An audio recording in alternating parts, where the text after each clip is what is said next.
நேபாளில் இன்னைக்கு டோட்டலா கிட்டத்தட்ட நான் நேத்து முந்தானத்து பார்க்கும்போது 19 பேர் 59 பேர் இப்ப இறந்திருக்காங்க. இன்னைக்கு கிட்டத்தட்ட 59 கிராஸ் 1300 பேருக்கு மேல காயம் அடைஞ்சிட்டாங்க. இது வந்து என்னன்னா, ஒரு மன்னராட்சியை ஒழிச்சு நம்ம ஒரு ஜனநாயக ஆட்சியை கொண்டு வரணும்னு இருக்கும்போது இன்னைக்கு திருப்பியும் நீ ஒரு ஹிட்லர் மாதிரி ஒரு ஆட்சி கொடுக்குற, அதுக்கு மெயின் காரணம் வந்து வேலை இல்லை. யாருக்குமே அன்எம்ப்ளாய்மெண்ட். காரணம் என்ன, அவங்க வந்து நிறைய சோர்சஸ் வந்து பிரைவேட்டு கொடுத்துட்டாங்க. லைக் வந்து பார்ட்னர்ஷிப் முறையிலையோ லீஸ் கான்செப்ட்லையோ. இதே தான் சைனாலேயும் பண்ணாங்க. சைனாலன்னா 2 துறைமுகங்கள். இந்த 2 துறைமுகத்தையும் என்னன்னா சைனா கவர்மெண்ட் வந்து ஃபண்டிங் பண்ணாங்க. ஃபண்டிங் பண்ணது எப்படின்னா, லோன் கொடுத்தாங்க.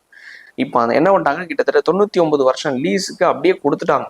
யாருக்குன்னா சைனாக்கு. சைனீஸ் பேங்க்ஸ் கிட்ட உள்ள போன ஒரே காரணத்தினால என்ன பண்ணிட்டாங்கன்னா, இவங்களால தங்களோட துறையை வச்சு இன்னொரு இடத்துல கடன் வாங்குறதுக்கோ, இல்ல அதை டெவலப் பண்ணி மக்களுக்கு சோர்சஸை கொண்டு வந்து சலுகைகள் கொடுக்கறதுக்கோ, இல்ல வந்து தங்களுடைய இன்ஃப்ராஸ்ட்ரக்சரை டெவலப் பண்றதுக்கு ஃபண்டிங் இல்லை.